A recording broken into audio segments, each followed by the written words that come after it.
begin this talk by just mentioning briefly a little bit about literacy, what we think about it and where we're going with it. Obviously, when we think about literacy, we think about reading and writing. But even more than that, we think about interpretation and how we interpret texts so that we can persuade people of things, so we can manage our reputations, so that we can get access to very important resources. So now there's a whole group of scholars who are interested in what's called new media literacies. And so some people hear this word and they panic and they say, oh, we're going to forget important literacies of reading and writing. But this is misplaced panic, because it's nothing to do with that. It actually builds on these very important skills of reading and writing. But it also acknowledges that as we move into these more digital spaces, we do need the skills to be able to manipulate media and interpret media and be able to share our message in a whole host of other ways, orally and visually, and have social abilities to be able to navigate these spaces. So the idea is that sites like YouTube are fostering this kind of place where people can develop these skill sets, sometimes informally, and they develop both the technical and the social skills. So some of you might be a little bit skeptical about that. Even I'm skeptical at moments, and I study this stuff. Why is it that we think that YouTube and Facebook and Twitter and all these things are really bringing us into the next century?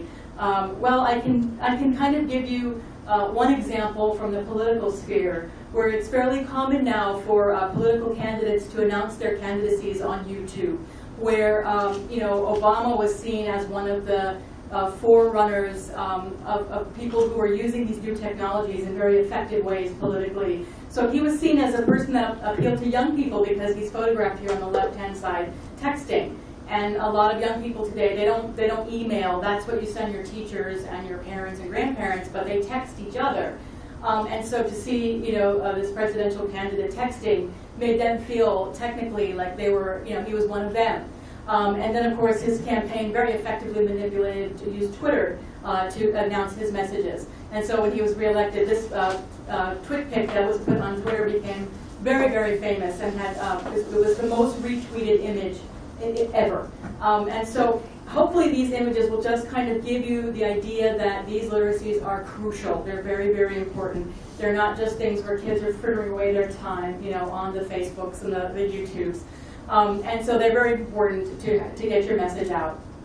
So there's been a number of studies, many studies now, looking at young people and how they learn about these new media, and they do it many times informally in peer-to-peer ways or with mentors of different ages who can help them develop these very important skills. And they're often learning these kinds of skills quite outside of the classroom. And why is that? Well, there's a lot of reasons. One of them is legacy reasons. Teachers don't necessarily have all the skills that are necessary to teach all these different types of technologies. And so they're kind of looking at their local schools or local neighborhoods, and they're not finding the right people to help them geek out on these kinds of videos and these other kinds of spaces. And so when they go on to places like YouTube, or they go to different kinds of media geeked out sites, they're able to tap into networked publics that have somebody out there, the wisdom of the crowd. There's somebody out there who can help them and learn about these new technologies and learn how they can develop these skills. And so it's really exciting when you go on to these. As an anthropologist, of course, I had to participate in these spaces myself. And it's exciting when you first get your comments on your videos that you posted to the world to share. And sometimes they're critical, and sometimes they're helpful, and sometimes it helps you connect with other people who share your interests. And so it is very exciting to participate in these spaces. And I think informally also in schools, there's also a bit of a suspicion about all the bells and whistles that happen with some of these ways that people represent themselves or represent their messages. There's a suspicion about it. Shouldn't the report just be, good old-fashioned text? Once you start adding, these whiz-bang graphics, it's not really serious anymore. Where's the content, right? And so what we're trying to get across in these new media literacies is that the content is all bound up with how they execute their message technically and aesthetically. And so people are reaching outside of the classrooms, and this is some of the things that these kinds of studies are showing. And the excitement is not limited to young people, right? This is a very famous case study, even though up to now I've been really looking at more of the young people space. It's fascinating to hear other people experimenting and finding their public voice with these kinds of informal spaces. And so this is the now very famous Peter Oakley, who had an account on YouTube called Geriatric 1927. And he was 79 years old, and he came onto YouTube and he said, you know, it's pretty interesting to see all these wonderful videos that you young people are making, and I want to give this a try. So he made a very modest, humble video with, you know, modest production values. And he said, you know, look, I'm an old person. And I love the way he just owned that and said, I'm an old person, and I've been there, and I've done that, and I think I can offer you something. I think I can offer you my experience and my ideas, and maybe you can help me by helping me with my videos and improve my videos. And that's exactly what happened. People were really charmed by him and his, you know, his humility and his ability to connect with other people. And so people indeed gave him comments, and you can look and you can see across his account, so say the scholars who study him, that you can really see a difference in the way that he's presented himself and learned technical skills and the artistic skills of being able to put together videos. So it's really interesting to see that it doesn't necessarily have to be limited by age. There can be these connections. And what's even more fascinating in a way is that some people are even suggesting that he fills kind of the grandfather slot in their lives, because nowadays people are so dispersed and they don't necessarily have access to all types of generations in their family. And so, you know, Peter Oakley really touched them, and they were able to connect with him even when they were quite young. Okay, when we're talking about going to this brave new world of learning things through these network publics and learning all of these technical skills and all these aesthetic skills, it's not without challenges. There are challenges. There are things we need to think about, right? And I've referred to it in my book as kind of a prideful conundrum. And Mueller refers to this as a participation dilemma. But one of the issues that comes up, as you can well imagine, is when you start to learn in public, right, and you put yourself out there with a video that you're just trying. Hey, I'm going to try this out, see how it goes. You can imagine that, okay, it's not going to be perfect, right? You're actually looking for feedback. That's part of the whole thing. But it exposes you. It exposes you and like what your ability is to the world, basically. And so on the one hand, it's fantastic if you can line up, as sort of the image on the left is supposed to be evocative of. It's not from my field work or anything. It's just supposed to be something that shows you how it could be warm, and you can really connect with people who can give you advice. And as they watch you progress, they can be there to lend a hand and give you advice about how to execute things technically. And that can be really fantastic. And we saw a lot of young people report that kind of dynamic, you know, in their activities. But on the other hand, people are watching you, and it can be sort of threatening to put yourself out there and be criticized. And there's a participation dilemma in the sense that some people say, oh yes, please, put your message out on YouTube. Let's all take a look at it. Be yourself. Don't worry about, you know, standards in filmmaking and all these aesthetic things. Just be who you need to be. And then you do that, and then what happens, right? You get humiliated because people say lame, and they have all these horrible hater comments, and then you feel exposed. So, so what are you supposed to do? Are you supposed to come up with, you know, these Hollywood production values, or are you supposed to be your vernacular self and be who you are? And that's what some people refer to as this participation dilemma. And so you have different scholars with different points of view. So you have Tom Sherman on the one hand, who talks about how YouTube cannot possibly have any kind of aesthetic awareness. And we think about aesthetics, right? We think about the formal elements of an artistic work. And we think in video, we think about it as the lighting, the sound, the framing, the editing, all these things that are inevitably techno-aesthetics because they have to be executed with a certain amount of technical expertise, as is true of any art form. It's true of video, right? You have to have the knowledge in order to be able to say your piece. So he actually contends that YouTube can only be an anesthetic. It can't have any aesthetics because people just are completely unaware of aesthetics. They just throw out videos without any awareness, and so that's all YouTube could ever be. And then you have on the opposite side a person, Howard Rheingold, who's very active in this space and who does believe in these ideas of new media literacy and these informal learning spaces and passionately embraces them. And he says, you know, there has to be a lot of crap. That's just kind of the way it works. If you're going to get out there and you're going to try these things and you're going to be in this milieu, you got to give it a go, otherwise you're not going to be able to learn and progress.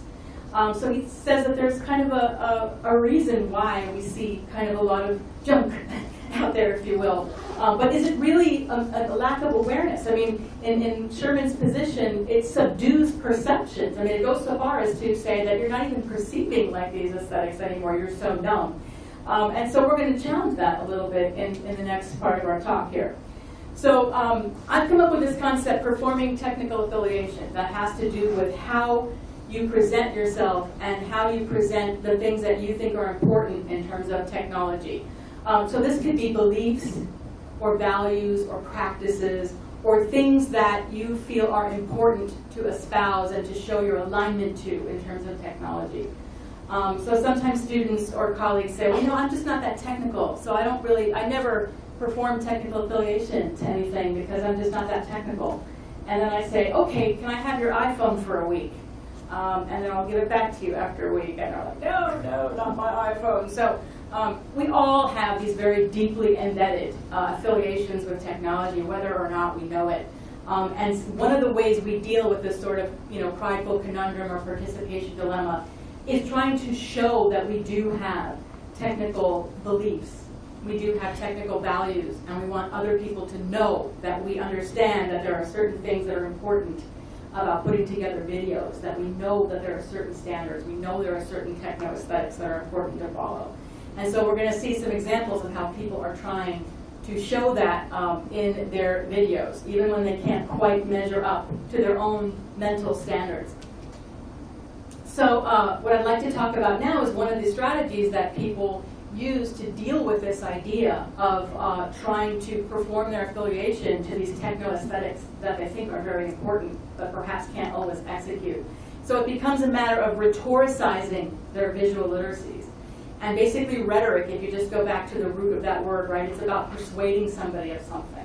It's very simple. So rhetoricizing visual literacies means I'm going to persuade you that I have visual literacies, even if you can't see it in my films. I'm going to try to persuade you of that.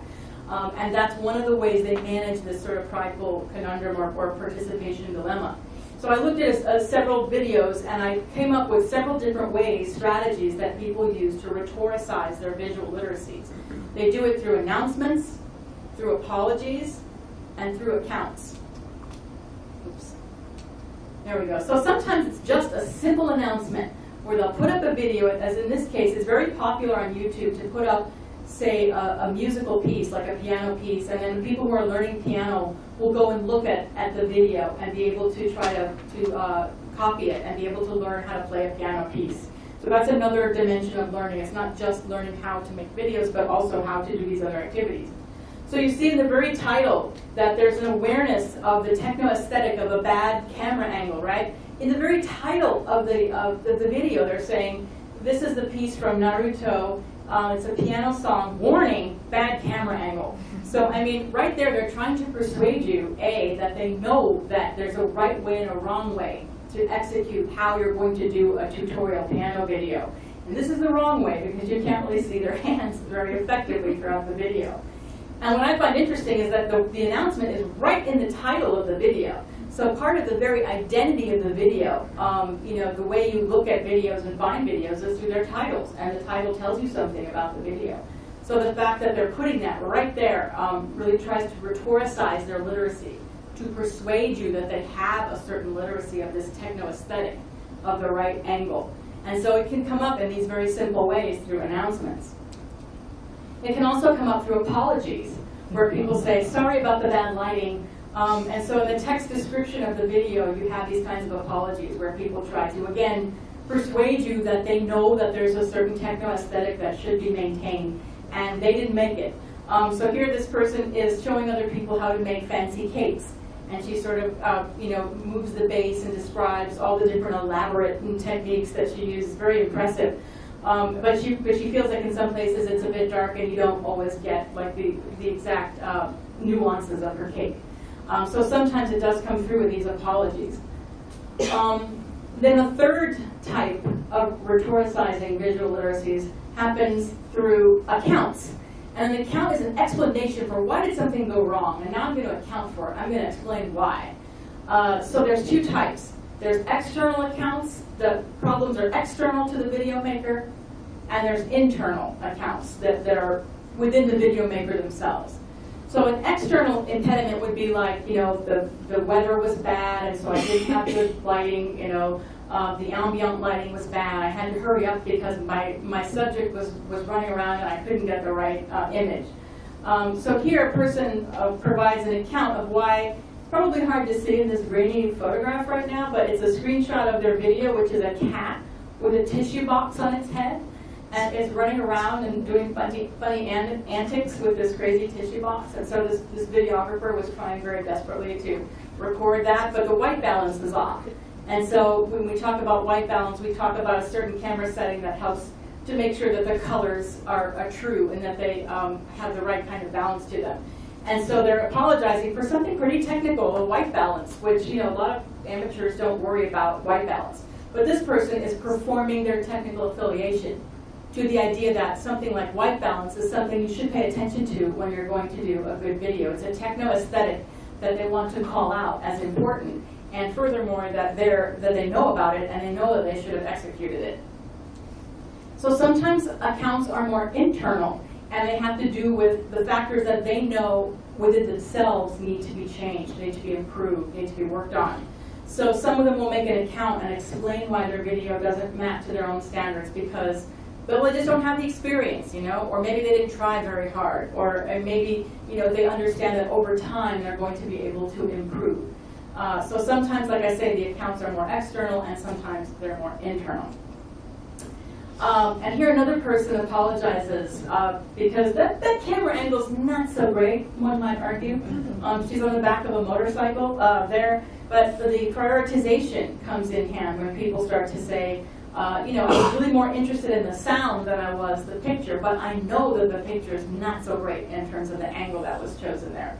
And so they apologize for that. So there's another apology, but it's also an account because they're trying to show something about the sound more than they are concerned about, the picture per se. So in conclusion, we might say that one of the problems with assessments of vernacular video is that oftentimes it's frozen in time and somebody's judged sort of at this particular moment. And I think, at least in some cases where people are trying to improve and they are trying to improve their literacies or visual literacies, it's important to look across time. As we saw like with the case study of Peter Oakley or Geriatric 1927, he really was earnest and he wanted to improve, and grabbing one video and saying, yes, all vernacular video lacks any kind of aesthetic, it's an anesthetic, really doesn't help you understand a particular person's progression over time. So I think we need to kind of stop thinking about things so synchronically and move diachronically across a particular video maker's oops, right? Because things lie on a trajectory. And another thing that I find very interesting about all these rhetoricizations about their visual literacies is that they're being attentive in a lot of ways to the viewer and the sensitivities of the viewer. And so there's this kind of feeling that people are just throwing up junk up there, and it's all very narcissistic because they're just throwing up this terrible stuff so that they can get attention, and they don't really care about the viewer. And I'm like, whoa, hang on, because look, they're going through all of these apologies and accounts and this and that, and at least for those viewers, that particular phenomenon shows that there is an attentiveness to the viewer, and they don't want to visually pollute your world. They feel sort of bad about it, and they want to share a message, but they're struggling with how to do that and how to improve publicly. So we want to be able to see how people perform their technical affiliations through these kinds of accounts and apologies and announcements.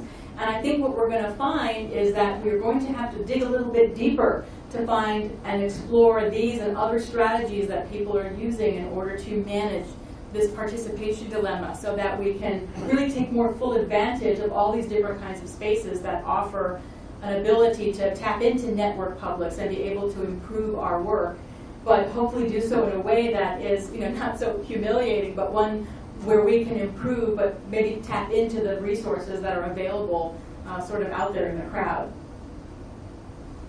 And that's it. Thank you.